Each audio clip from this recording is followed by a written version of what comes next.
exciting and I don't have that much money, and you could get any guy that you want.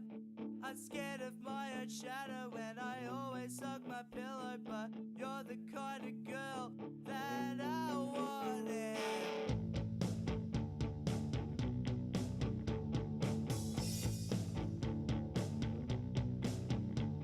I'm not all that exciting and I don't have that much money, and you could get any guy that you want.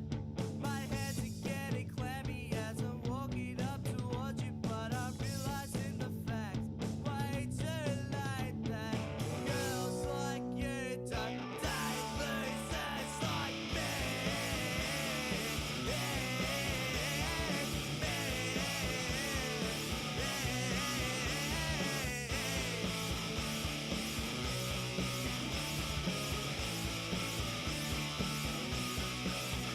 Well, I'm such a fucking loser, I bought you on the street, 'cause I thought that it would help me get into your pants. My hands are getting clammy as I'm walking up towards you, but realizing the fact way too late that girls like you don't date losers like me.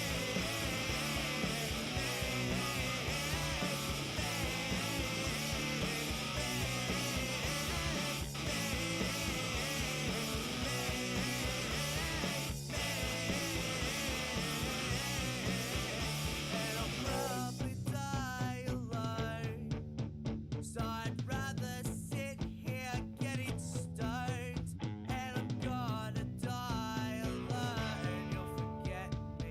Girls like you don't date losers, like girls like you don't date losers, like girls like you don't date losers, like girls like you don't date losers. I'm not all that excited and I don't have that much money, and you can get any guy that you want.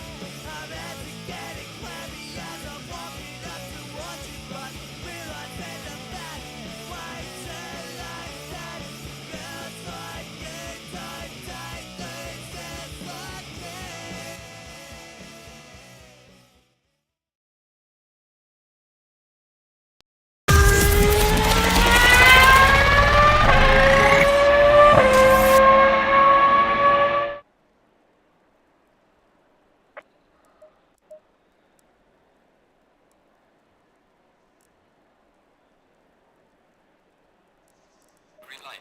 Well, it's been a while, everybody, but hello and welcome, everybody, to Fargone Racing GT Challenge, and it's not Season 19 anymore. That's well and truly past. It is Season number 20, and it is not an opener by any margins, as you can probably tell from the stream title. It is Round 8 of the Championship, and it has been a while since I was in the commentary box for this series, but I absolutely can't wait to get around it.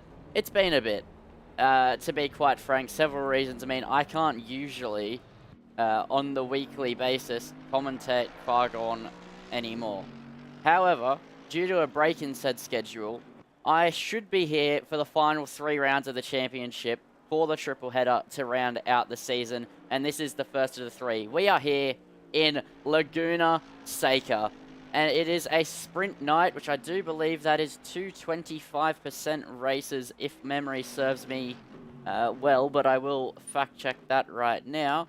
So yeah, we are here, round 8, Laguna Seca, and it is 2 25-minute sprint races, 15-minute qualifying for race number 1, which we're in right now, and we have a reverse grid for the second race, and there was a 30% chance of rain, and it has well and truly delivered here in Laguna Seca, and it is absolutely downpouring. We are currently looking at Maddie, who this season is not in the Mustang. She is in the one, the only, the boat itself, the Mercedes, so she will be struggling with these wet conditions, much like she did every time it rained in the Ford Mustang. Hello, Tash, and yeah, I am back, and I'm excited to be here broadcasting the final 3 rounds of this series.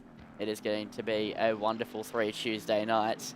And Yeah, I just couldn't help myself. I saw the 3-week gap in my usual proceedings that allowed me to do this, and I couldn't help but come back. Absolutely love everyone who races Fargone and all the organisers, Steve-O and the works. It was too good of an opportunity to pass up. So I asked Steve-O, I was like, hey, do you want me to do it? And he's gone, yeah, absolutely, go for your life. So yeah, here I am, and we are underway, and what a way to kick it back off here with the rain here in the United States. So definitely going to be a tricky qualifying session for Maddie in the Mercedes, but as per usual, the Mercedes is not actually the strongest car in the world, but Maddie's gone for a bit more of a challenge this season. I know she has missed 4 rounds of this championship, so definitely not in championship contention by any means. Steve-O running the number 1, as I do believe he won the championship by a country mile last season, if memory serves me correctly, and he is in the Porsche this season, so he changed it up, and for what I've heard,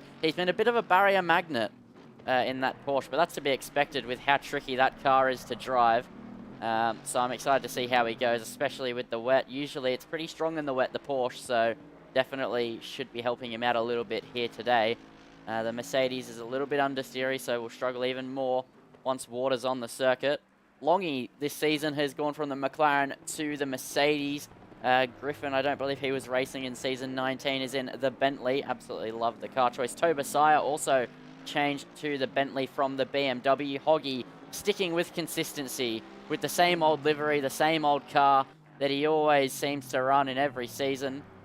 And we have him in the Ferrari. Rhodes is in the McLaren. Bradley is in the McLaren. Lee Perkins sticking with the trusty, sensational BMW. Absolutely love to see that when I came back and gridded up. Longy starting a lap now in the Aston Martin. So Maddie sets the yardstick, and I'm not sure how competitive that will be in the rain in a Mercedes, but we know Maddie's a good driver. A 1 minute 34.450 is the time to try and beat. So we'll look with Longy as he makes his way around this circuit.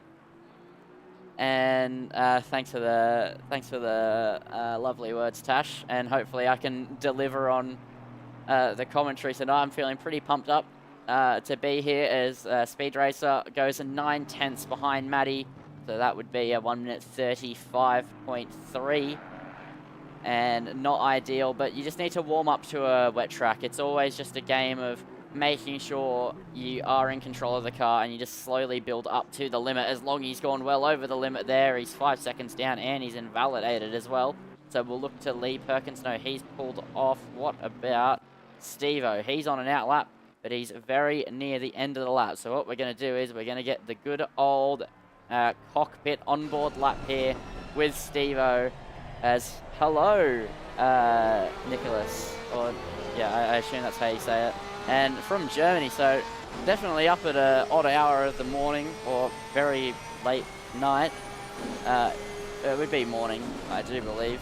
So hello, welcome to the broadcast. Hopefully you enjoy it. Steve-O, oh my god, he's definitely overcooked it into turn 1 there, but he's just going to open it up and power out as he dives his way towards turn 3, I believe this is numbered as, even though it's more like turn 2, as he's just back on the power, very, very tentative. Maddie struggled with long COVID this season. Yeah, I know she missed 4 rounds, she was telling me about that, so there's the reason why. And yeah, she's looking like she's not having too many problems, but Hoggy has gone on to provisional pole position.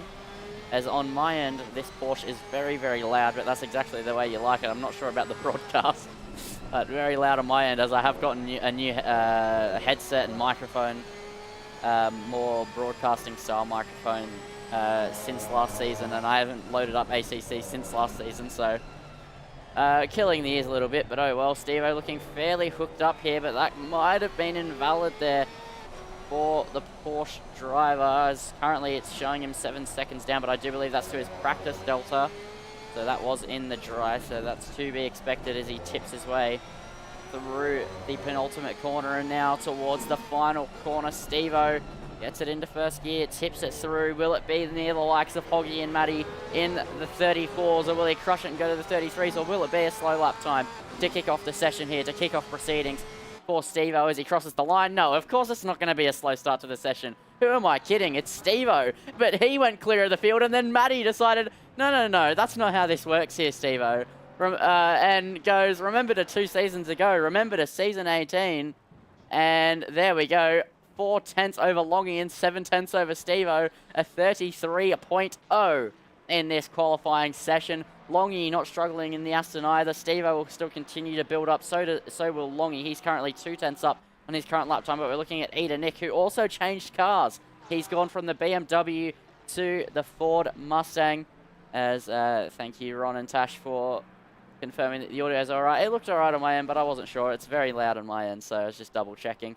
As, oh, there we go. There's the spin. There's the first spin of the session. Car 46 as well has gone off at turn 1, that speed racer. So the wet claiming its victims one by one as we'll look to Longy. We were just waiting for the moment, I think. And there it is. There was a spin at this very left-hander that Longy's going through at the moment. Definitely a bit of a struggle point, even in the dry. Very easy to get caught up on the inside curb, hit the sausage curb, or not get into the compression and just fly off the outside. And he went too wide as Zach O'Reilly makes his appearance in the chat as well. Welcome in, Zach. I hope you enjoy. It's been a while since you were here in the chat while you watch me do all of my work in here, but definitely it's good to be back with Fargone as Stevo provisional for about all of 2 seconds before Matty snatched it. Yeah, 100%. That was pretty instantaneous as Longy towards the line is up 1.1 seconds, and he does take provisional pole position off of Matty by only a 1/10.5 of a second in the Aston Martin. Stevo not looking like he's on a good lap. The Delta showing otherwise, but there we go. He's all over the gravel. He's all over the road. Matty, however, is improving in the Mercedes. So Matty wants provisional pole back, and the track is just ramping up and ramping up as the session goes on, as Laguna Seca definitely throwing challenges in the mix, especially with the wet weather, with 5 minutes 40 to go in this qualifying session. Matty is already 4 tenths up on her lap at the moment as she pushes around this absolutely fantastic circuit. It's either loved or hated among the person driving it. And I think among the drivers tonight, a lot of them like it. And this calendar this season, if memory does serve me well, it was selected by the drivers in championship order. So Matty got to pick the first round, I believe, of the season. And then, Stevo got to select the first round of the season. Then Matty, then Eda Nick, or whoever it was in championship order, and so on. So somebody has selected this that's really fond of the track. And now Matty is rounding the final corner, 5 tenths up. But also Longy sitting on his Delta. I know you can't see it, but I can from my external software. He's currently sitting 3 tenths up, so Matty's going to need a little bit more than that, but across the line it will be 5 tenths, 4 tenths over Longy, and Longy's exactly 4 tenths up as he rounds the final corner. He made a mistake out the final corner though, and I think that he won't get provisional pole back as he heads towards the line. He crosses it 700th behind Matty. It's really heating up. James Parker sits ahead of Stevo at the moment, sits 3rd position in the qualifying order, and he's 1.3 seconds up. He's 1.5 seconds off provisional pole, so he's going to be scarily close to Matty, but he won't quite beat Matty or Longy as he crosses the line, 3.5 tenths behind. What does Stevo have to say about all of this as we watch him trundle around this circuit? He currently sits 1.3 seconds up just in the first sector alone. He needs another 4 tenths, and it looks like he's going to be well and truly on for that yardstick at the moment with 4 minutes to go in this qualifying session. It's just heating and heating and heating up here as we continue through this qualifying session, but it's not over until the bell rings, and Stevo is still giving it everything. Matty went back into the pit lane and is now back out on an outlap, so everybody just refreshing and going again now at this point, except Stevo. He wants to make a statement. He currently sits 1.8 off pole. He's 2.1 seconds up with 2 corners to go as he makes his way through the penultimate corner and now towards the final corner. He sits 2.2 up as he rounds the final corner in the Porsche 911, and he now makes his way towards the line. What's it going to be for provisional pole here for Stephen Rees? It's 5 tenths clear of Matty, a 31.4, but there's still a lot of racing left to be seen here in this qualifying session. There's 3 minutes. That's about 2 laps of this circuit at the moment, so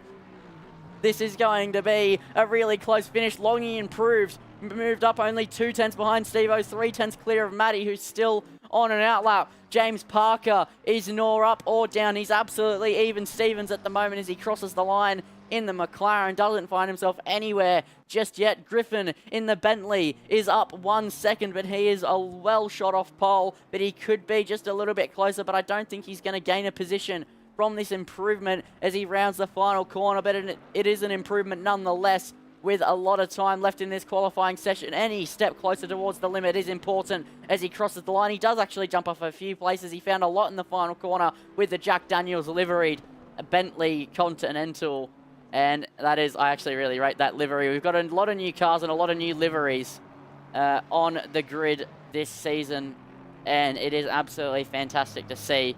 And V8 Superkick saying, "G'day, I've never seen this series before." Well, stick around, mate, because you're absolutely going to love it. It's cracking racing. It's only 14 drivers on the grid tonight as Steve-O's taken a tumble off the outside of the circuit there.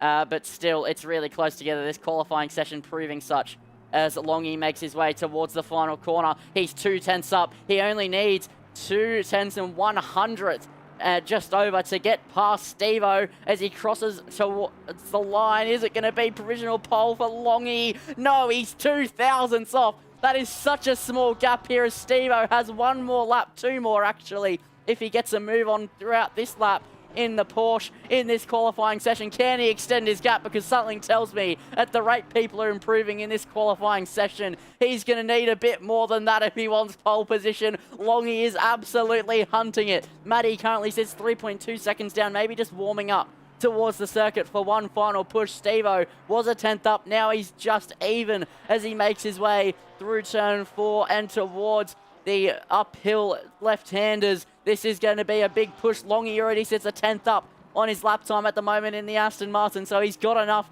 to beat Steve-O at the moment, but this is going to be a blockbuster finish for this qualifying session as Steve-O heads through the compression. We're going to go on board with the Porsche as he climbs his way up the hill and towards the corkscrew, the famous corkscrew. It's going to be such a scary moment here for Steve-O in this qualifying session. He was a bit deep under braking, but he managed to collect it back up, but he gained 3/10 and lost it on the exit as he makes his way through the very long left-handers and now towards the penultimate corner of the circuit in the Porsche. He's wide. Oh no, he's spun. He does have time to go for one more, but that's a big hurt in his final qualifying efforts here. And will he have enough time to get to the line? I don't know. He looks like he's stuck in the gravel. Longy towards the line. Will he take it? No, it's not an improvement this time around. He has one more lap in this qualifying session to make the difference. Meanwhile, Maddie sits 5/10 off of provisional pole position of Steve-O,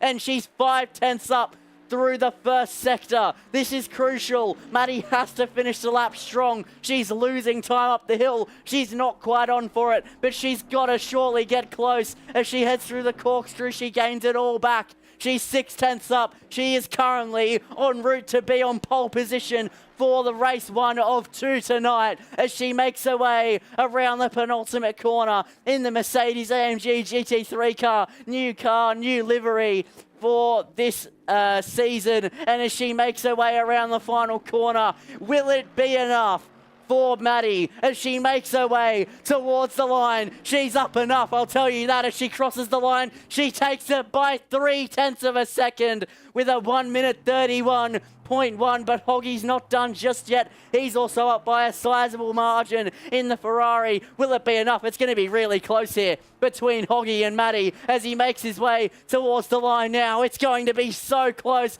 of a margin. Can Hoggy put it on the front row? Yes, he can. A 10th off Maddie, but Maddie is your pole sitter in round 8 at Laguna Seca, and she takes it in the Mercedes just about. Hoggy made a mistake at the final corner. He would have absolutely matched Maddie to the 100th if it hadn't gone that way.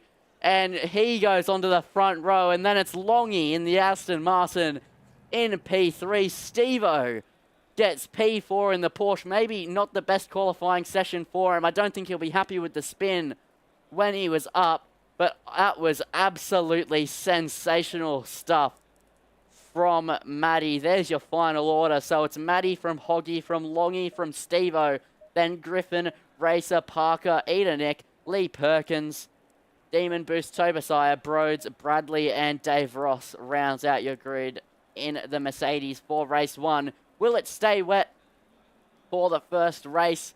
Probably. I hope so. That is absolutely sensational stuff, if I ever say so.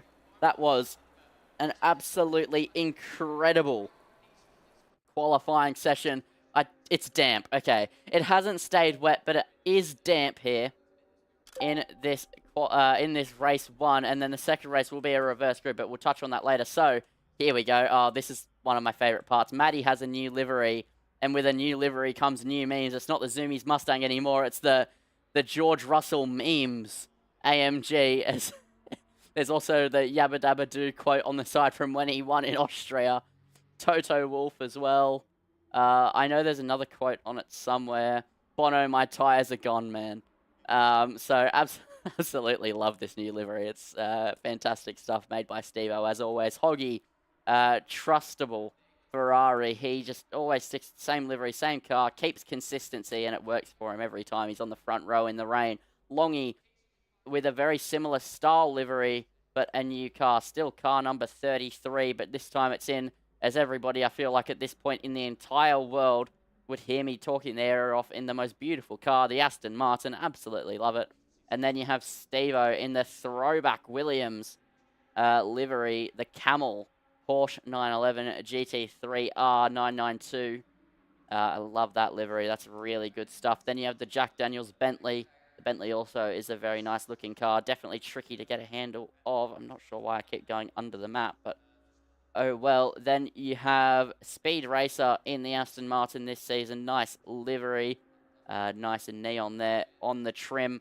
Then you have Parker in the McLaren, the 216 car. Very, very nice livery. Orange, as a McLaren usually is nowadays. Synonymous for being track racer logos all over it as well. Then you have Nick in his new car. Well, it's not new for him. There's been 8 rounds of it, but for us, it's new.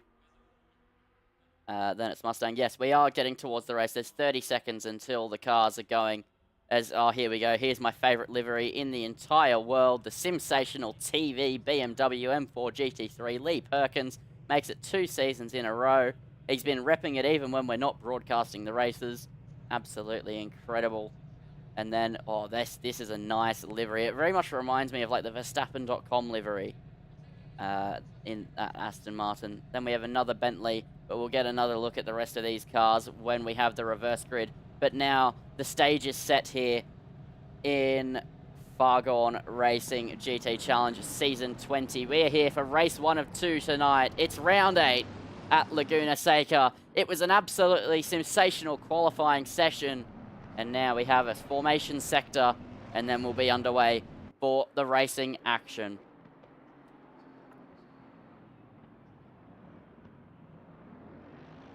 Yeah, that's all good.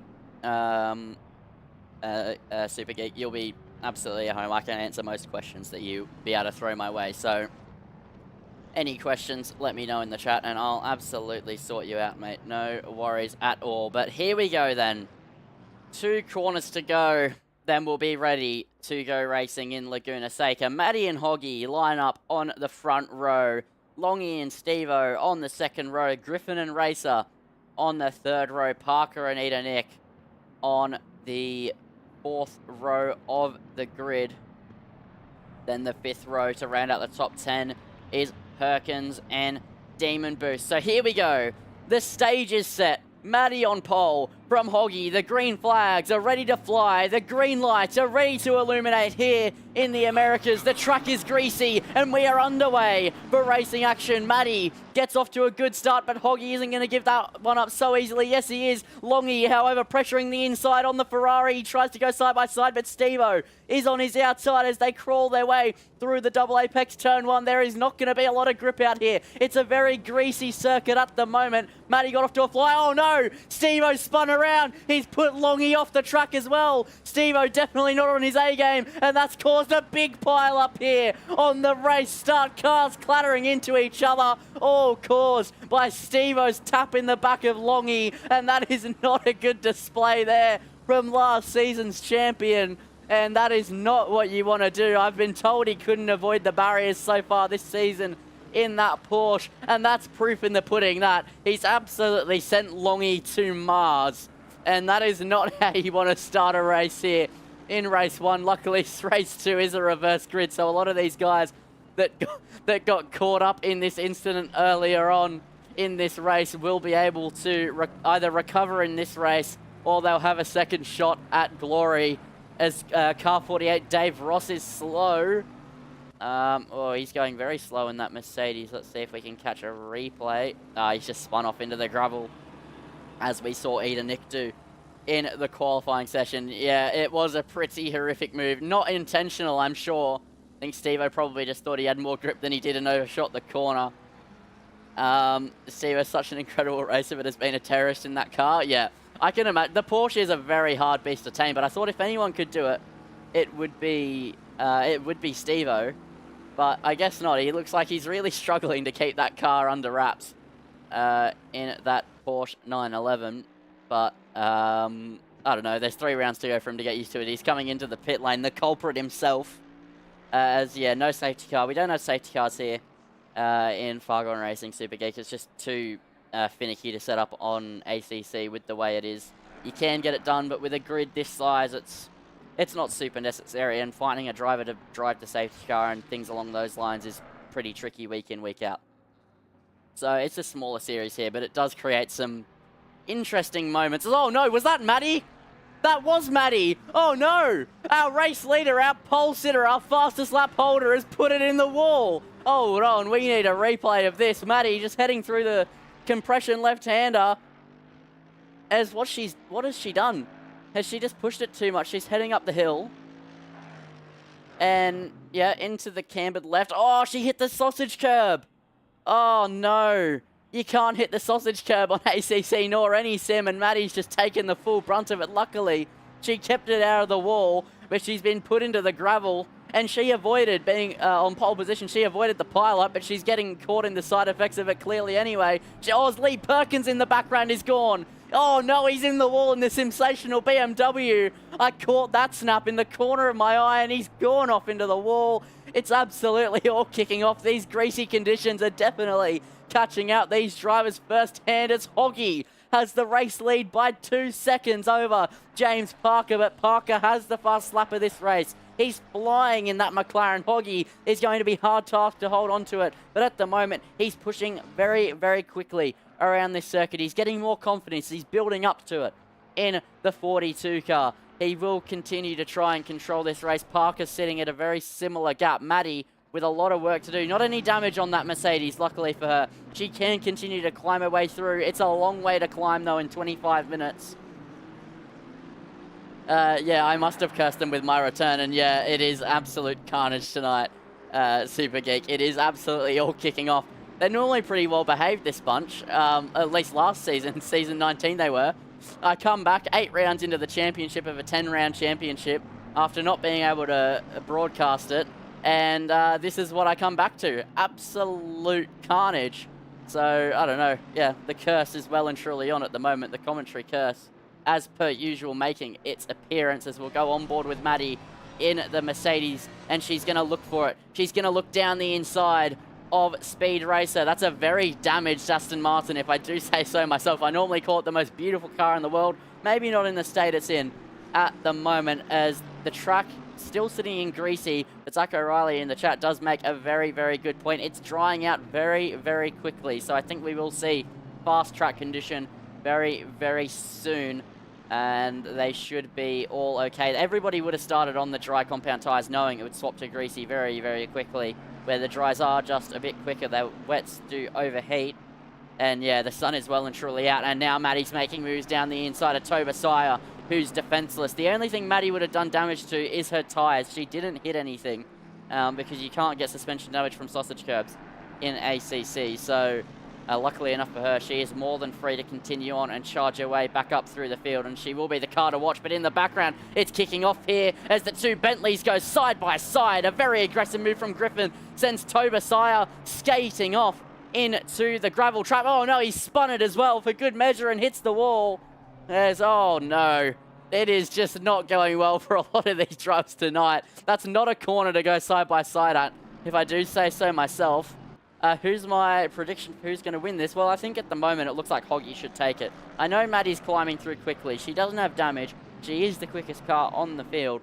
But Hoggy's not slow either. He is no slouch at the moment. As accidental reverse grid with Maddie, Longy, and Steve at the back. Yeah, I mean, look, this is a reverse grid event. So we have a sprint. It's 25 minutes both races. Hoggy will now start at the back. Steve-O, honestly, this must be planned. This must be thought out ahead. He's going, oh, I've started in P4. I'm in a Porsche. I have no straight line speed. I can't overtake. You know what I'll do? I'm going to cause a pile-up, get damage, hit, conspiracy theory Lindsay, here we go, right? He now finishes the race in P14. He does have the fastest lap at the moment with the 24.8. Ignore that, right? He's definitely just learning the track, trust. And he is going to start on pole for race 2. And happy days. He'll start pole position, race 2, walk away with its typical Steve-O performance, ignoring race 1. As, oh, car 48 slow. That's Dave Ross. Oh, no, he's having a shocker tonight in this Mercedes, just coming towards turn 1. So he's just crawling away around the circuit. Jet fuel Cardamel beams and Steve-O only crashes on purpose. Yep, that is absolutely it. He's committed way too quickly into turn 1, hit the outside curb and gone absolutely flying off for the pleasure. The gravel trap stopping him. Nothing too bad there for Dave Ross, just unfortunate for his tyres and his lap time. As Steve-O actually now sits in P13. He got past Dave Ross. Wow, Steve-O nearly spinning it again. But Hoggy currently controlling the pack very, very nicely. 2.7 seconds ahead of Parker. Griffin is very, very much being attacked as Longy sneaks up the inside of his fellow Aston Martin. And next up on his list as well is Speed Race, also in an Aston Martin. As Griffin has a car very, very close behind. But it's the McLaren of Bradley. So Longy doesn't have Speed Racer in front. I forgot they hadn't gone through the sector split.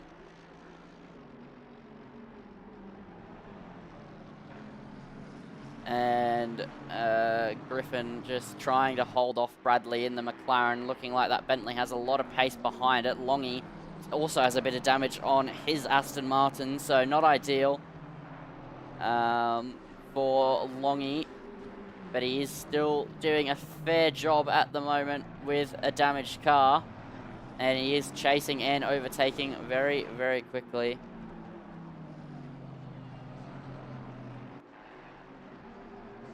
And Longy making his way through the penultimate corner. Tash, I don't think that was towards you. Or was it? I don't know.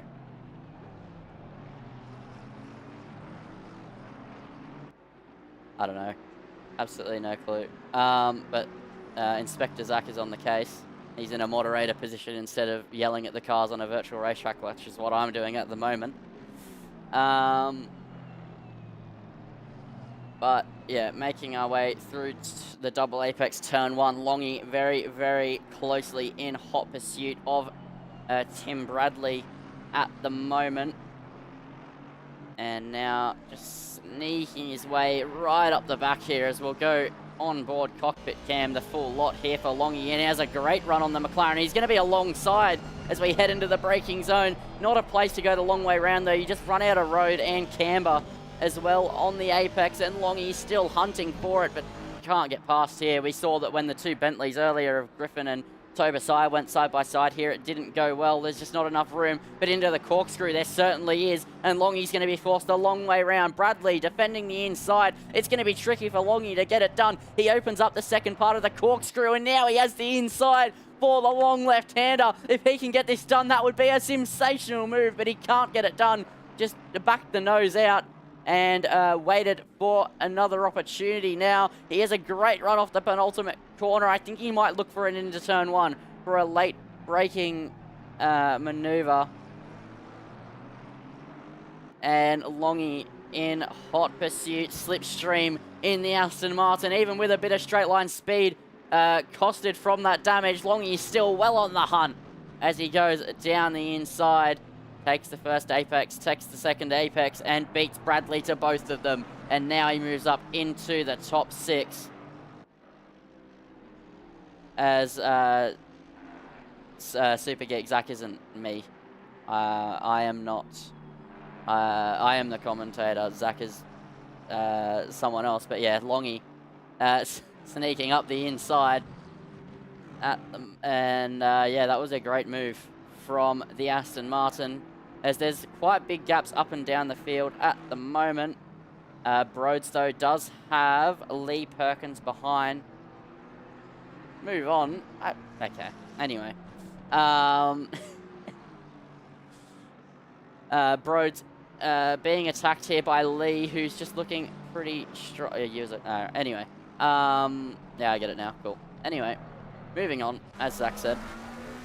We're looking on the rear wing of Broads, and he is being hunted by the BMW of Lee Perkins at the moment, and Demon Boost isn't that far behind either if these two come to blows with 13 minutes remaining as they round the final corner. Broads maybe just not using all the track he possibly could, and Perkins definitely seeing that and taking advantage of it, as Dave Ross is just seeing the blue flags and getting out of the way, as yeah, Hoggy is absolutely smashing it at the moment, as Zach said, as this is not a bad livery at all. None of the liveries are bad tonight. Steve-O's made most of them from my knowledge, and he's an absolutely cracking designer, and yeah, it is a nice livery, and Perkins maybe just staying stagnant a little bit at the moment. He closes in, but then in other parts of the track he loses out. So the BMW may be being a factor behind that, as well as the driver, as we are halfway through race 1 of 2 here in Laguna Seca. The track is green, so it's not damp, it's not greasy anymore, it's definitely not raining. The sun's out in full force, and the track is only getting faster as Maddie holds the fastest lap of the race at the moment. And yeah, Tash saying Maddie might recover a podium position. I think he might be right, as that's very wide there from the McLaren of Broads. And now Perkins has a way wider entry into the fast left-hander, and he's going to try his best to get closer, and he is a lot closer. And Perkins closing in, but just not close enough for the move just yet. But the BMW is quicker in a straight line, as well as the McLaren making a mistake there. And now they're going to be drag racing towards the turn 1 braking zone. Perkins might even get it before that point. He does. He does clear the McLaren of Broads, moves up into P9 and just making inroads. And now we'll move to Maddie, who's closing in at a rate of knots on Eda Nick. Tash has said that Maddie might get a podium position, and I think that you're well on here, as if Maddie doesn't run off the circuit like she nearly just did, and she doesn't make the same mistake again like she did earlier and spear off towards the gravel. She should be alright to get the podium place here off of Eda Nick, but closing's one thing. Now she's going to be on the other end of the sword here. Last season, the season before, she was in the Ford Mustang, and she wasn't overtaken, well, barely ever. It's almost impossible to overtake a Ford Mustang, and now she's on the receiving end. But the only thing she has going for her is she's gone from a Ford Mustang to a Mercedes. It's not that big of a swap. The Mustang's faster, a bit better in the corners, but the Mercedes is also a bullet in a straight line. That's why it was so dominant inside ACC from that 1.8 timeline through that whole section of this game's lifespan. And now Maddie is using said Mercedes to chase down a Mustang, still with a lot of straight line speed underneath her. So she loves that car's straight line speed, I think, is what we're noticing in her car choice patterns. And she gets around them well. She moves around these corners like she's in a car that turns like a Porsche. So she is not struggling at all in that Mercedes at the moment. She's looking to make a move on Eda Nick now, well within 1 second of the car in front of Eda Nick. And she's getting close. She's really reeling him in, and she does dummy the nose there, but doesn't commit to it. And yeah, she is right up behind. It's only a matter of time now before she tries to sneak her nose up the inside on Eda Nick, who's just clearly not got the same confidence Maddie has in her Mercedes, as we'll now look over the rear wing of Eda Nick. Oh yeah, Maddie's right there off the final corner. It's a better exit for Eda Nick, and there's the Mustang straight line speed, specifically the exit. In that case, just ran away on the exit, despite Maddie getting the power down first, and the Mustang bullets off into the distance as through the long left-handers. There's an Alpine logo on the side of a Ford Mustang. What's going on here, I think is my question. What sort of cross-teaming is this? An Alpine on a Mustang? I don't know. I might ask him about that after the race. But Maddie, meanwhile, still very, very close behind. And it's really, really close now. She's just got to find an opportunity. She's got to spot a mistake from Nick, identify it, and just absolutely go for it, which she's so good at doing. We've seen her make countless overtakes. The Mustang will be quicker over the crest. As, yeah, Tash saying the sponsors won't be happy with Eda Nick's car. I'm absolutely in agreement with you on that regard.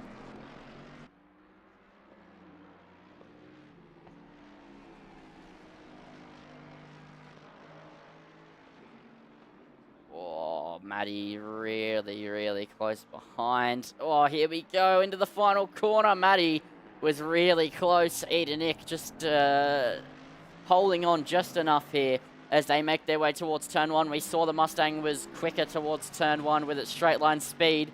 This is what I was talking about, Maddie on the receiving end of her previous car. And is she close enough to go for a move? No, Eda Nick darts towards the apex to hold the position. Maddie focusing on the exits, which is what you've got to do when you're the attacking car. You've got to make sure you maximize every traction zone around the circuit to try and get a slingshot on your opposition. Is exactly right, Tash. A taste of her own medicine as she heads through the daunting first sector. There's so much gravel around this track. That's all there is around this track, except for some curbs and a bit of tarmac that leads you around the circuit. Everything else is just dirt and gravel. And Maddie has been all over it on the exits. Essentially not ideal for the exit speed I was talking about. She's truly on the limit up the hill and through that left-hander. And oh, she's really close. She just can't quite get close enough for a move. She gets right there. She gets like just a tenth away from being able to just slam on the brakes a bit later and go for it. But she's just not that extra inch closer that she needs to be. But this time around, she well and truly might be as they round the penultimate corner. Maddie might go for it here at the final corner. No, Maddie is not going to go for it towards the final corner. She's going to try and make a turn one move. Oh, she gets a really good exit off of the final corner. It's a slingshot, but the Mustang using its big V8, but the Mercedes also has a V8 under the bonnet here as they head towards turn one. Will she go for a late braking move? She does brake a little bit later, but Eda Nick just cuts towards the apex, but he runs out wide. Maddie gets a bit of throttle on mid-corner to try and get alongside, but she can't get it done. And Eda Nick a little bit wide off into the bunda there, hits the gravel, but just about holds onto the place.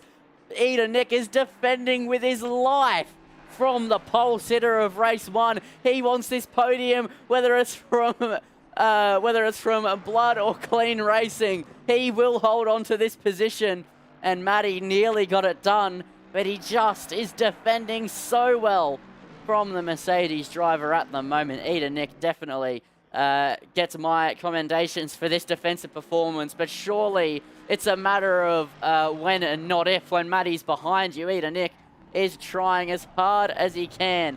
Maddie takes a lot of curb, as I think that was, it was Dave Ross as well in the background, taking a bit of a tumble on the entry to the corkscrew. Maddie also nearly took the same tumble over the bump and lost a lot of time to Eda Nick for the pleasure.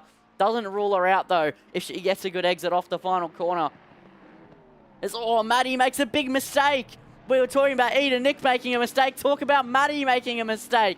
She runs off, hits the grass on the entry, then nearly hits the back of Eda Nick and loses all the ground she's closed.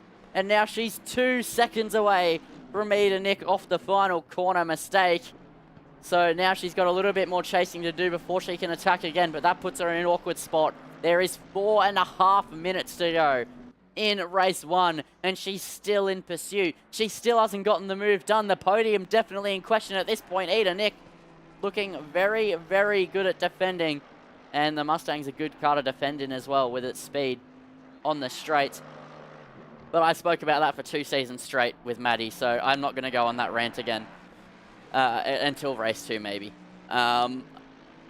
As Eda Nick just holding on beautifully. He's just placing his car in all the right points. It doesn't matter what car you have underneath if you don't know how to defend, and Eda Nick definitely does.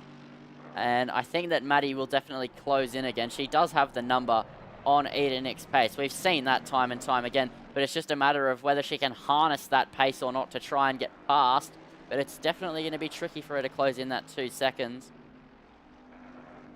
And Maddie just trying to close in again as, oh, that's where she made her first mistake of a few heading into the final corner complex last lap around.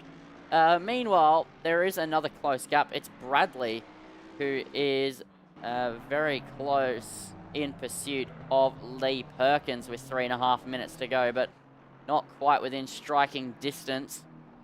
It was 0.3 a little while ago when they went through the second sector split, but now it's 1.3 seconds, so Perkins just getting the burners on again here in the sensational BMW as Eda Nick is getting reeled in. Maddie currently sits 1.5 seconds behind as they head through the first sector split.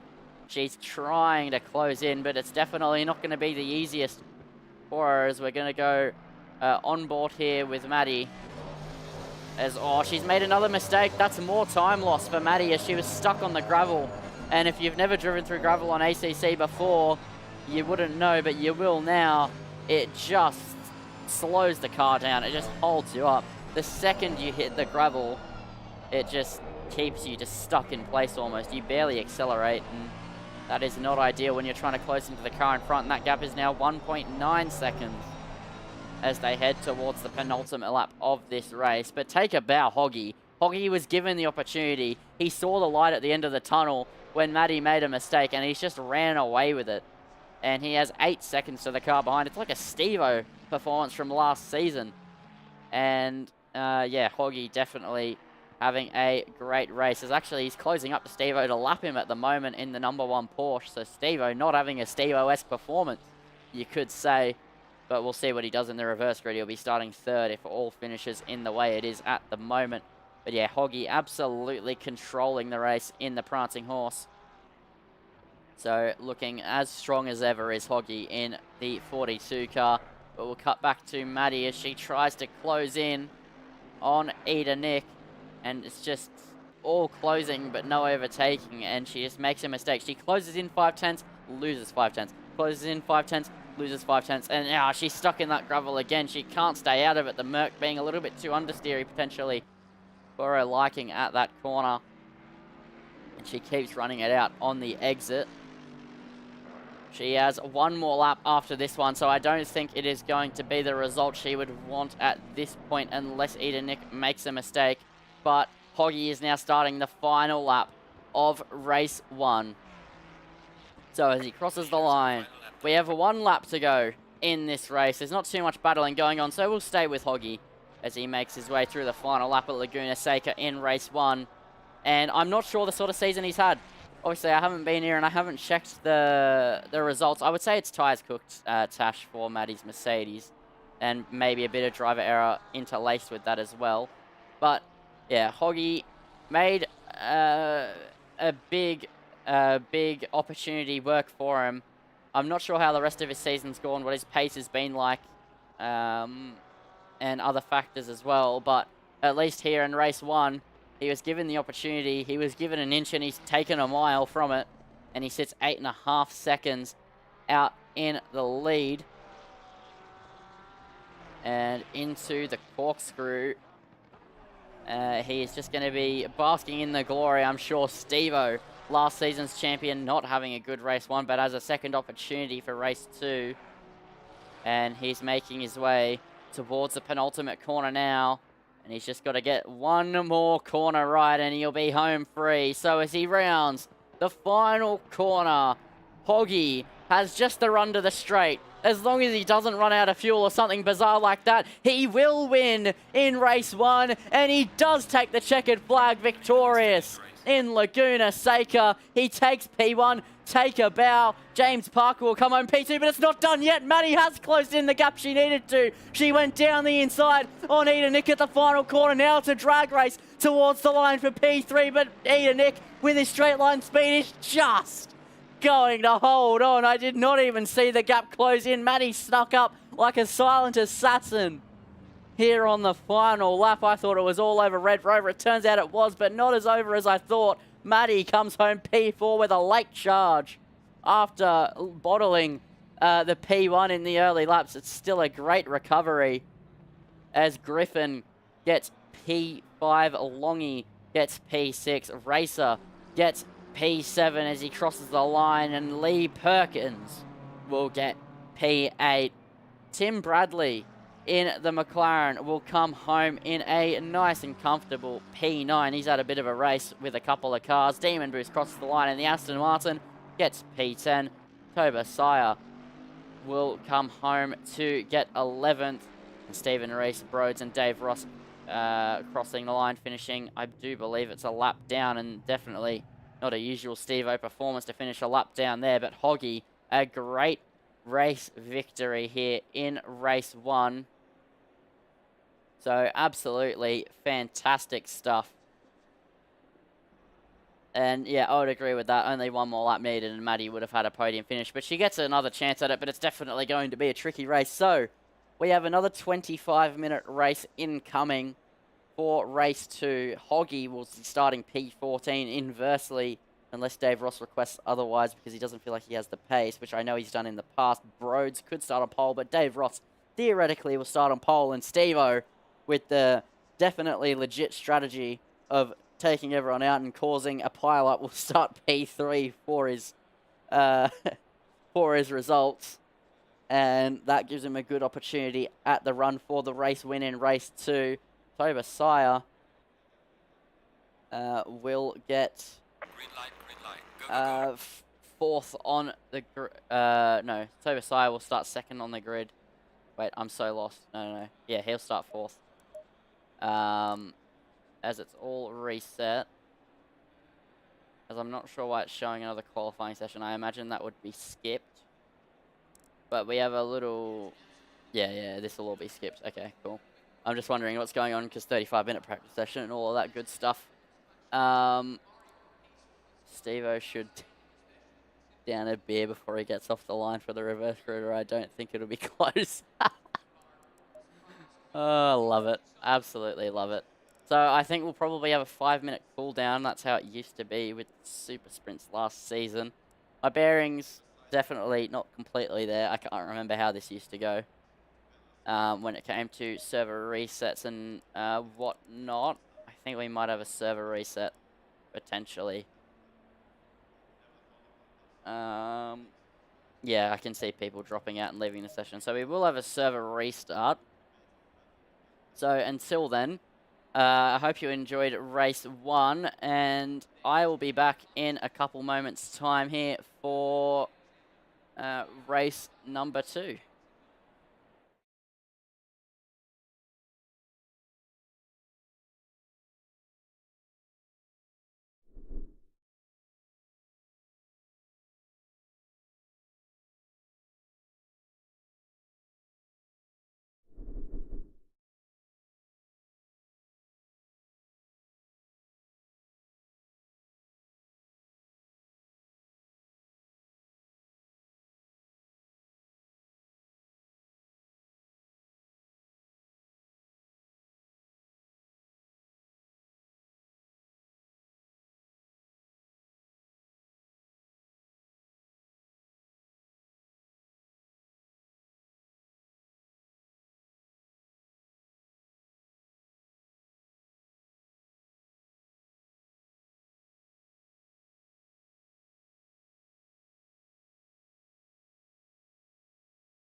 track race.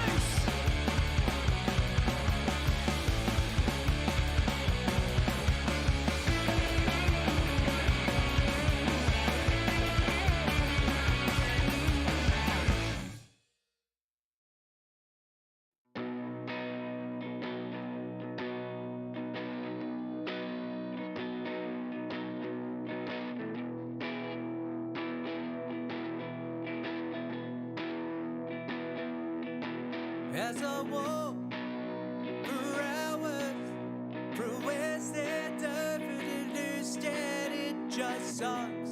I had no cash for a cab,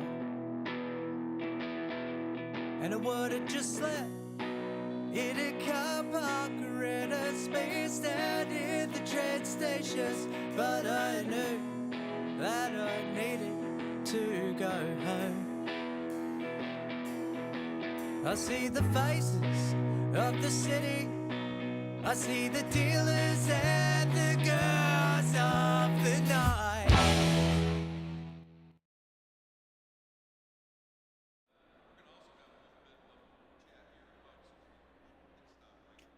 Hello and welcome back everybody to Fargone Racing GT Challenge Season 19, brought to you by Sensational TV. And thanks for watching, Tash. You're always welcome, as you know. You're always around and about when I'm here in the commentary box for Fargone, and it is always good to have you around. But we have only a couple of moments' time before we're on the grid for the reverse grid race 2. And I do believe it is the final one of the night. It's just a normal sprint. It's not a super sprint. Otherwise, first race would have been a lot shorter. As, yeah, we have a lot of grid to uncover here.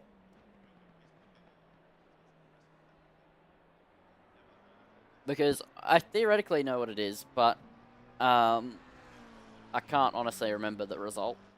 So, here we go. All right. So, there we go. We're just dealing with ACC things. So your pole sitter will be Dave Ross for race 2. And then in the P2 will be Broads in the McLaren. Then Stephen Rees, would you believe it, starts in P3 as we established. He has a very great opportunity to win this race starting from P3 as long as he doesn't try and go Bottas bowling at turn 4 again on Dave Ross and Broads and cause a pile-up again. Just don't do that, Steve, and you should be alright to win, like your usual standard. Tobasaya gets starting P4. Demon Boost will be starting in P5. Tim Bradley will be starting in P6. Lee Perkins will be starting P7. Speed Racer starting P8. And here's the first of Steve-O's realistic competition. Longy is starting in P9, a mere 6 spots away from Steve-O. That's a large mountain to climb. And Griffin starting P10. Matty, the favourite from last race after getting pole and making a mistake, didn't quite get a podium, starts P11 for race 2. Steve-O says, watch this. Mate, if you go bowling again, I'm going to nickname you Valtteri Bottas, because clearly that's your hobby, but I imagine you should win this one, unless you try and reverse across the line again. Edenick starting P12, James Parker starts P13, and Hoggy will be from your race winner to the back of the grid for race 2. That is the reverse grid format, but 39 seconds until we are underway for another 25 minutes of this 3.6 kilometer circuit. And I cannot wait to see what it's going to throw at us. This thing is inevitable. Not enjoying the Porsche, are we, Steve-O? Back to the Ferrari for next season, maybe. We'll see how it all goes. But you are looking like you're in a prime position to win with the 2 bottom finishes in front of you. And realistically, the only reason you were back there last time instead of fighting in the top 4 was because you bottled it. But we'll see as the timer hits 0 and we have the formation sector to go, and then we'll be underway for race 2 action. So Dave Ross and Broads will start on the front row And then the second row of the grid is occupied by Stephen Reese and Toba Sire. Then Demon Boost and Bradley will be on your third row. Perkins and Racer on your fourth row in the BMW and Aston Martin. Longy will start in P9 alongside Griffin on the fifth row of the grid. Then your final two rows of the grid are Maddie and Eda Nick, then Parker and Hoggy. So, Dave Ross in the spotlight here, starting on pole position. Has a bit of pressure. Steve-O surely will try and make moves as early as he can. Broads isn't going to make it easy for Dave Ross either. So it's a McLaren alongside a Mercedes, then a Porsche, then a Bentley for your top four in the race start. But as they round the final corner, Broads is running away from Dave Ross. He'll get told to drop back soon though. And now the green flags are ready to fly. The green lights are ready to illuminate here for race 2 of Fargone Racing GT Challenge here in round 8 at Laguna Seca. And we are underway for racing action, and already Broads jumps Dave Ross off the start, who pulls off to the left-hand side. He doesn't want to get in anyone's way, as now it is going to be Toba Sire hunting, but no, instead Stephen Reese goes up the inside at turn 1, moves into P2 already. Demon Boost is side by side with Tim Bradley, as well as Lee Perkins. He's going to sail the long way round. Will he have the space? Will he have the grip to go the long way round on Toba Sire? Yes, he will. He's gone off to a miracle start, moving into P3 from P8. And he has an absolute flyer, moves up into third. Tim Bradley getting swamped though, as he has the Bentley of Griffin up his inside. And now Longy making moves down the inside. The McLaren just falling down the order quicker than you can even blink, as Hoggy and Eda Nick are side by side as they head into the compression. And Hoggy looks down the inside of the Aston Martin of Speed Racer. Oh no, Demon Boost. That would be an absolutely cataclysmic crash. And now it's Maddie up the inside of Eda Nick. Gets that one done at the corkscrew. It's absolutely all kicking off here, further down the back and all the way through the grid as we settle back in to single file action, but not for long here. Steve-O very wide in the Porsche, and with a lack of straight line speed, could find it a little bit tricky potentially to get past Broads. But leading the first lap after jumping Dave Ross, who's already at the back, is in P1 as they cross the line. Stephen Reese in hot pursuit in the number 1 Porsche, looking for the race lead. Lee Perkins, though, and Longy are not that far away, and we know how much pace Longy has underneath that Aston Martin. He nearly got pole in race number 1 in the wet conditions, so he could definitely put a spanner in the works here for Stephen Reese. He's not as far back potentially as the Porsche driver would have hoped, but Steve-O looking to tame the Porsche, tame what is effectively a wild animal when you're trying to drive this thing around a circuit. And he's going to try and get P1 off of Broads any time now when the opportunity arises. Meanwhile, other notable fights, Eda Nick and Maddie, who are chasing the Aston Martin of Demon Boost up the hill. And they're just going to continue to carve their way through the field. Maddie has a great run towards the corkscrew, as Steve-O also, meanwhile, takes the race lead at the corkscrew. Maddie now looking up the inside late on the brakes. Can't quite get alongside Demon Boost, just playing it a bit safer. He missed the Steve-O move for the lead. We'll move back to it. So we'll see how it all played out. I think it's just a down the inside move, unless Broads made a mistake on the exit. Broads was very slow on the exit. Steve-O carried the exit speed and just up the hill. They drag raced and Broads backed out of it. Steve-O gets the move done. Simply lovely for him. Easy does it.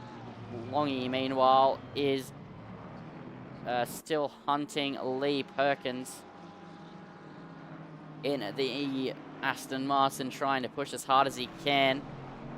And actually, he must have made a mistake, because now he has the Bentley of Griffin behind, and Griffin actually has the fastest lap of the race at the moment, so Longy maybe not making as much quick progress as he would have wanted. Hoggy also trying to charge his way through the field. We saw a very poor start of this race from Tim Bradley. He fell a very far way down the order, and he makes a mistake. Oh no, he spun in front of Maddie, and right next to Hoggy, his 78 car in the wall. The McLaren getting bit hard by the Gravelers. Hoggy and Maddie both move up a place, respectively, for that into P6 and P7. Not ideal for Tim Bradley. That is not how you want to wrestle away around this circuit. but they're just slowly creeping up, but they're a far way back. You can see on the track map, there's Steve-O, 2.8 seconds blitzed up the road. Who would have guessed? Absolutely gone in the distance. Then you have the train, and then there's Hoggy and Maddie and Eda Nick all together, who struggle to get their way through and are completely separated. But they have another 20 minutes to close up, so definitely there's a couple of things to watch out for here. And, oh, is that Broads? Oh, no, Broads, don't reverse. He thought about it there.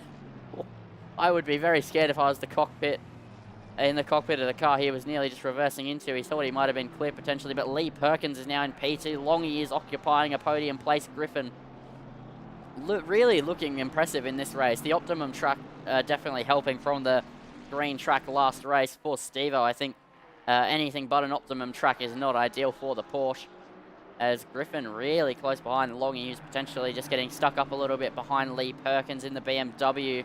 As, oh, he's going to be in the slipstream. Lee Perkins defending the inside. Longy now trying it the long way round. It's a hard corner to get that done at because there's no camber on the outside. Well, not as much as there is on the apex. And he can't get it done that time around, but he is trying to look at that way and the other to try and get past on the BMW as towards the corkscrew. Perkins maybe just slightly defending the inside, thinking Longy might try chuck it up the inside. Doesn't bite for him though. The Jack Daniels Bentley in the background hunting a move. Longy takes a very wide line through there. Nails the apex, gets a slingshot on the exit, and Lee Perkins lives to fight another day, but still Longy just hounding the back of him as they head through this lap and on to lap number 3 of this race. Longy is right there with the slipstream. The V8 roaring as it tries to make its way past Lee Perkins. Longy just has to have a bit of a deft touch on the brake pedal. Lee Perkins doesn't defend it. Will Longy look for a move? No, he doesn't look down the inside. Maybe not as confident in the Aston Martin brakes as one could be. And he's just going to sit behind. He knows he has another 20 minutes ahead of him. He doesn't need to force his way past, per se, in the grand scheme of things, as Hoggy and Maddie are closing up to this fight at a rate of knots on the track map a few laps ago, and in time as well. They were very far away, but Perkins just potentially creating a bit of a roadblock here, as once again Longy's going to be forced to the outside at this very long left-hander, and that just doesn't work at turn 5. You can't get it done. It's not really possible, as Longy has an absolutely brilliant run through turn 6 and now towards the corkscrew. Will he try and make a move? No, he just sits behind at the moment. He's just really struggling, and meanwhile Steve-O's 6.7 seconds up the road. This is a vintage Steve-O performance. This is what I was expecting out of him in race 1, and then he just didn't show up to the party with his interesting tactics on lap 1, and now he's just showing us what he can do, as if we needed to know. And Longy gets a good exit, but once again for the second lap in a row, it might not be good enough here to try and get his way past Lee Perkins. As actually, I think Griffin's in a closer position to try and make a move. The Bentley is looking to the inside on Longy, and Griffin just not quite committing to it up the inside. Hoggy and Maddie have now arrived. Longy knows this is time to go. He needs to go. He needs to try and get a move done. Otherwise, he will have those two behind him lickety-split here. He has to get away. Longy he just can't get past the BMW at all. He can't find a way past. And Hoggy and Maddie, on the other hand, aren't going to wait around, as here we go, the long way round. Longy must have made a mistake as Griffin gets past Hoggy in the same predicament that Longy's been finding himself in against Lee Perkins. Tried to go the outside of turn 5. It didn't work for him as they head through turn 6, through the compression, and the Ferrari and the Mercedes behind Longy having absolutely fantastic runs off the corner, but they aren't close enough for a corkscrew move. That this is a very hotly contested train. This is for P2 in this race. We are nearly 10 minutes in. We're about 8 minutes into this race so far. There's still a lot to be played for here as they make their way through the final sector. Hoggy in hot pursuit. So is Maddie as well in the Mercedes. But Maddie made a mistake, did fall off a little bit, but she'll close back up once again. But now we look to Longy. Maybe Longy was lacking the pace, not Lee Perkins, because Longy's fallen back a long way since he saw the pressure behind. And Griffin is now the car behind Lee Perkins for P2. Will the Bentley go for a move? No, not quite close enough, is he? And he's just pushing Lee Perkins through the corner in that BMW Supergeek, you are right. Steve-O is absolutely flying. He's last season's champion, and Matty was the season champion in Season 18, the season before last. And then I'm pretty sure Steve-O's won most of the titles otherwise in this 20 season so far series. That is Lee Perkins forcing another car the long way round, but this time Griffin commits to it, and it's the move that I've been saying is really difficult to pull off, and this time he does pull it off. What a move there from Griffin. That was sensational stuff. To get that done around the outside of turn 5, that is incredible stuff from Griffin. I did not expect to see a move there today, and now Longy and Hoggy are next up to try and overtake Lee Perkins and Matty as well on the back of this train. So there's a lot of cars who are hunting to try and get past the sensational TV BMW, but right now it's not having for them. Longy couldn't find his way past that BMW when he tried, and now Hoggy and Matty can't get past Longy when they're trying, as meanwhile Eda, Nick and Parker are also closing into this train in the background as well, so that would make it a 7-car train, if I'm not mistaken, once they do close up. So that would be an incredible sight to see here in race 2. The reverse grids always deliver. I've always said this since I've started commentating Fargone racing last season and the season before. I adore these reverse grid races. They cause such carnage. Matty has a snap there in the Mercedes. And yeah, Matty struggling to keep that Mercedes going in a straight line. When she does keep it in a straight line, lightning quick, but she's always got the tail out, it seems like, when I'm watching her. So I think that's maybe a big part of why she can't get these overtakes done. And also Hoggy just potentially not having a deft touch on the brake pedal, which you need, as Griffin's running away up the road as well. So that's going to make it harder for Hoggy and Matty if they do eventually get past Longy and Lee Perkins. But they still have 14 minutes to go. We aren't quite halfway through this race. There's another minute and a half till then. And still a lot of racing left to be had, as Perkins is now a second off of the back of Griffin, who's taking the advantage he's been given, with Perkins parking the bus in front of these 3 cars behind him, as Eda Nick is also slowly closing up behind, as we're seeing lap by lap by lap. They just get a little bit closer. As what we're going to do my good old favorite trick in the book. We're going to go on board for a lap of Laguna Seca with Hoggy. So I'm going to shut my mouth and you can enjoy the onboard lap.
As that was an onboard lapper, Laguna Seca on board with Hoggy, and there we go. There's the mistake they've been waiting for. Lee Perkins makes an error. That allows Longy to try at the outside, and he does get the move done, and that's Longy free. And now Matty sees an opportunity down the inside of Hoggy, but her nose is well and truly chopped off. Hoggy says, no, you don't, and slams the door shut in her face.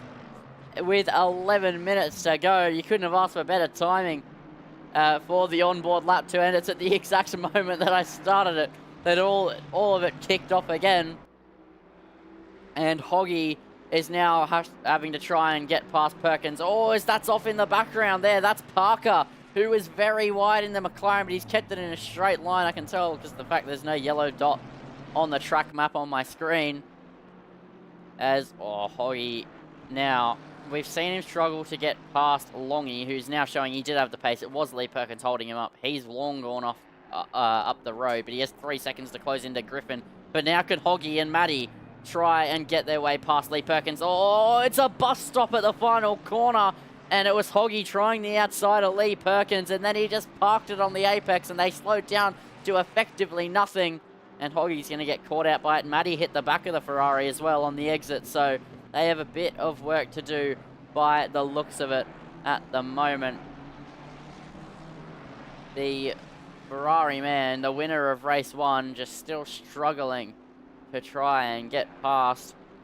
He's closing in and closing in. He just can't get it done, but we know that he has a little bit more of a deft touch on the brake pedal than Longy did, as he tried to make a move instantly, and now he's going to try it again. Lee Perkins, though, defending the inside at this corner as always. It didn't work when he defended from Griffin, but it's definitely working right now, as Maddie now has a look potentially the long way around to Hoggy as they head through the fast left-hander. And Hoggy has a great run now up the hill. Will he go for it into the corkscrew? He's right up behind the BMW. It would be a good move if he can get it done. He's late on the brakes, but not alongside. Perkins just placing his car to perfection here as Longy runs up the road, much like we saw Griffin do. So I think that Hoggy and Maddie are really only looking at a P3 here once they get past, and that's on the assumption they could catch Longy as well to boot. But Lee Perkins really proving to be a difficult person to get past at the moment, with 9.5 minutes to go here in race 2. They have a sensational BMW in front of them with a sensational defensive performance so far, and Hoggy is going to need an incredible overtaking opportunity to get it done here by the seams of it. And now Eda Nick has arrived on the scene. He stopped battling with Parker once he made a mistake, and Eda Nick went shooting off into the distance and is on the back of Maddie and Hoggy. And it's all kicking off here. Now it's 3 cars once again stuck behind Perkins. This time it's not Longy though, it's Eda Nick. As now Hoggy has the run on Lee Perkins, and he's now going to try it the long way around. Maddie trying to muscle her way through on the inside as well. As she is up the inside, that gives her the inside run on Hoggy as they make their way towards turn 6. Will she commit to it down the inside of the Ferrari? Surely not. No, she doesn't. She knows that that would only end in calamity. She tried to do something smart, and it just didn't quite play out the way she was hoping, as the 666 car is slow of Demon Boost. As through the corkscrew, Hoggy later on the brakes, different line to Lee Perkins, can't get it done. Eda Nick and the Ford Mustang, I think, is what inspired Maddie to really try and muscle her way through. That, and as well as the factor of Longy has absolutely dusted it up the road as well, like Griffin did. So I don't think they're even in a position to potentially try and get a podium place here if they're stuck behind Lee Perkins for another lap of this Laguna Seca circuit. Perkins defending heavily to the inside. Perkins defending a P4. Hoggy trying to fight to get into that P4 position as they head towards turn 1. It's a very closed up line for Lee Perkins. Hoggy takes an early apex, gets a good run. We know this is where he's been trying to make the overtakes, and it hasn't quite worked for him so far. Oh, he's really got a good run here as they make their way through turn number 4, as that's a little bit wide under the gravel. We've seen Hoggy go for a move here almost every lap. This lap is no different, but he's not as close as on previous attempts. Lee Perkins doesn't have to defend as hard as they make their way into turn 6. Surely not the outside move from Hoggy. No, he's going to open up the corner though. He gets a slingshot, but Maddie gets a better one. As they head up the hill, the Mercedes is not waiting around. Maddie said, I've had enough of this, and goes up the inside of the corkscrew. It's an aggressive move. She takes all the curb in the world. She runs out of road, and Hoggy holds onto the position. Eda Nick as well having a snap, and that is absolutely incredible stuff from Maddie and Hoggy to keep that one together. Maddie was ahead at one point, but couldn't quite pull it off. And I think she's just getting desperate, much like Hoggy, but I think she's getting even more frustrated because she is stuck behind both of them. Not just the rear wing of the BMW, she's also stuck behind the Ferrari as well as they make their way towards turn 1. Surely Hoggy has got to get a move on. He's got to test his brakes, and he's got to see how late he can go, as he's well within striking distance, and he has been for quite a while at this point. But Lee Perkins proving to be a defensive tugboat as he did the same to Longy for about 6 laps earlier on in this race. And it's no different here towards the race 1 winner, who in the Ferrari just really struggling at the moment with 6 minutes remaining. Stevo, it's safe to say he's gone. This is average Stevo though. We knew this was happening. As now Hoggy showing the nose, and oh, he just can't sneak up the inside. But will he try the corkscrew move? Will he be inspired by Matty's efforts last lap? Oh, no, he won't be. He gets the good run every time, but he just never goes for it. You've got to be a lot closer than that, to be fair, though, to go for it at the corkscrew. It's very dangerous to do it otherwise. As, oh, he's now showing the nose at the fast, long left-hander to end out the lap. And now into turn 10. There you go. He gets a great run. Maybe a final corner move could be on here for Hoggy. He shows the nose and he's going to go for it, but he can't pull up alongside. Lee Perkins, though, makes a mistake. He finally flinches. And now the two cars that have been battling for so long go side by side, but Perkins surely is going to defend the inside. He is. Hoggy's being forced all the way to the left. Matty now has a run around the outside here as they make their way through turn 1. Surely it doesn't work the long way round. No, it doesn't. But Matty getting frustrated. Hoggy unable to make moves at any possible opportunity he's given. He can't get past the boat of a BMW. And now even the McLaren of Parker has joined into this one. And I don't think it'll be long before Speed Racer catches up. This is absolutely incredible stuff here as they head through into turn 4. They go and they're still pushing up the hill. Turn 5 as they push up the hill. And oh my word, this is so close. But Perkins, he's pulling off a prime Sergio Perez defense. That's what this is. That's what we're watching at the moment. And Parker's decided to arrive and decide, I'm not waiting around. You know what? What is this fuss all about? Why can't you overtake? I'm going to prove where you can. And he's trying it on Eda Nick, and he can't get it done. But he's definitely not done with it just yet, as he's well and truly going for it. He's not waiting around. He's not staying at bay. He wants it straight away at the earliest possible moment here as they round the final corner, but he can't get it done. Now he's welcome to the issue that is the Lee Perkins train. It's Fernando Alonso at Monaco-esque, and he's well and truly causing a headache for everyone that comes up behind him. And I think that when I ask Hoggy about this after the race, he's going to be like, I hate BMW rear wings. Oh no, that's a massive mistake from Lee Perkins. And there it is. That's the opportunity Hoggy needed. It's the second time Perkins has made a mistake in 3 laps. And now he still muscles his way on Hoggy. And now Matty's on the inside. Matty sees that Hoggy just can't get it done. And now the Mercedes is using its V8 power to pull up alongside. But will the outside move work here? Hoggy trying to defend, as well as the McLaren of Parker up the inside of Eda Nick in the background. Matty couldn't get it done. Can Parker though? Yes, he can. Oh no! That's a massive crash for Eda Nick into the wall. We'll get a quick replay of that one. He hit the gravel and oh no, he just made contact with Parker. Parker just thought he was clear and just slammed the Mustang into a wall. Oh no, that is not good for Eda Nick at all. He's still on the train, but Parker held up for it. Actually, they're not on the train anymore. Parker knew he made a mistake. He knew that he hit Eda Nick around. He cedes the position, puts them in a 3-way fight with Speed Racer. But anyway, stuff happens in the world of racing, and now we're going to move on back up to this fight. This is incredible stuff. Maddie must have made a mistake. She's fallen a little bit further back after all her efforts to try and get past. She's frustrated. She's moving around on the straight. She just must be seeing all the red mist this world has to offer underneath her visor. Same with Hoggy. This BMW is proving to be quite the pest, as Hoggy's going to try at the inside now at turn 4. Can he get it done? No, he can't. He can't pull up alongside. No, sorry, turn 3. As they now head through turn 4. Oh, he just can't get past. We saw this with Longy, and I was trying to figure out, is it just Longy being unable to make a move? No, it's everyone. This is everyone that even goes within a 5-year radius of Lee Perkins cannot overtake. It's not possible for them. They just can't seem to get any sort of move done, as this is the best run of the lot. This is the best one Hoggy's had all race, and again, he just can't get it done as they head into the corkscrew. The Ferrari just doesn't have the legs that he needs. He needs like an extra 10 horsepower, and he'd be able to get the move done. Maddie's trying to use that horsepower to get past Hoggy, and she can't. It's just not possible. It's just not the way it's working for them in the grand scheme of things.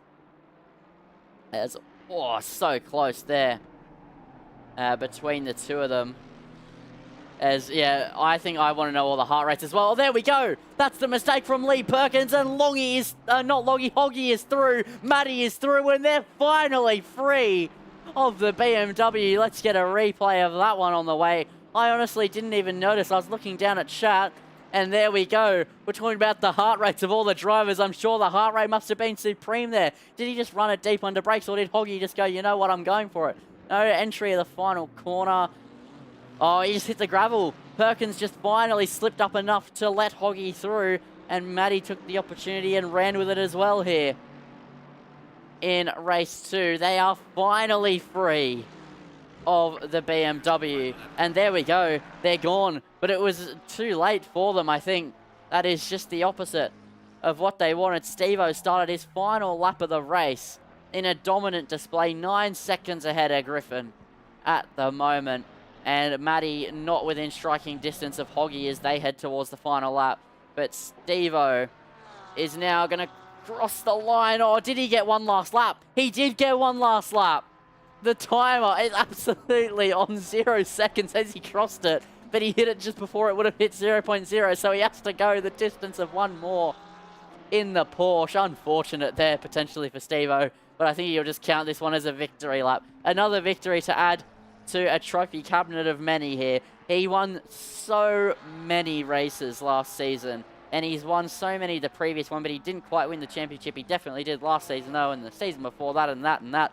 I'm sure he won plenty as well. He won ASA Pro Series at this very track at Laguna Seca in a Ferrari. He struggled in race 1 with the wet qualifying, with the greasy start. He caused a pile-up. He decided that his name was Valtteri Bottas in race 1, but he showed up to race 2, and he's decided he now wants to be Max Verstappen as he makes his way through the corkscrew. So he's not causing any bowling incidents anymore. He's just ran away with it as he makes his way through the final 2 corners now. Through turn 10 he goes, and now towards turn 11. It was off form for race 1, but for race 2, it's well and truly back on form. He dodges an incident to boot, and Stephen Rees is your race 2 winner in Laguna Seca as he crosses the line victorious. Meanwhile, though, Hoggy and Matty pretty close together, not striking distance, though, for Matty. Griffin will come home in P2, with Longy in P3, getting the podium in race 2. Hoggy will come home P4 after trying to get past Lee Perkins for so long. He just about did, but it was way too late for him to make any sort of inroads. Matty will come home P5. Lee Perkins, after a defensive masterclass, made one final mistake in his race and gets P6 for it. Unfortunate for him, but still a great drive from the BMWs. We'll get the final results up now in a moment. So there we go. So it was a leap. It has to pop up with the final results, actually. Hold on. Give it a moment for the server to tick over. Then we'll go through the final result. Thanks, Ron. And, yeah, congrats to Steve-O on the race victory. We'll go through the whole final order in a moment. I just think there's a couple more cars left to cross the line. Or one more, actually. I think Demon Boost was the only car left that wasn't a lap down. There we go. So your final result, Steve-O wins by 9.1 seconds over Griffin. Then Longy gets the podium from Hoggy. Matty gets the fastest lap of the race and P5 from the back of the grid. Lee Perkins gets P6. Eda Nick gets P7 from Parker, Racer, Boost, Bros, Bradley, Ross, and Tobesire.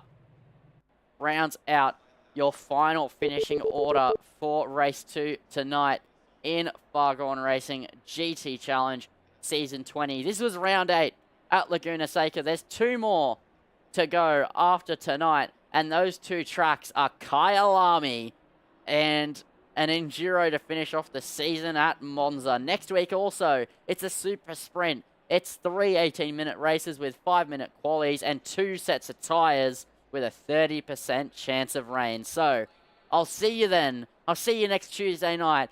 But for me, it's been Lindsay Model in the commentary box. It is great racing and good night. I hope you enjoyed, but that has been all. Good night.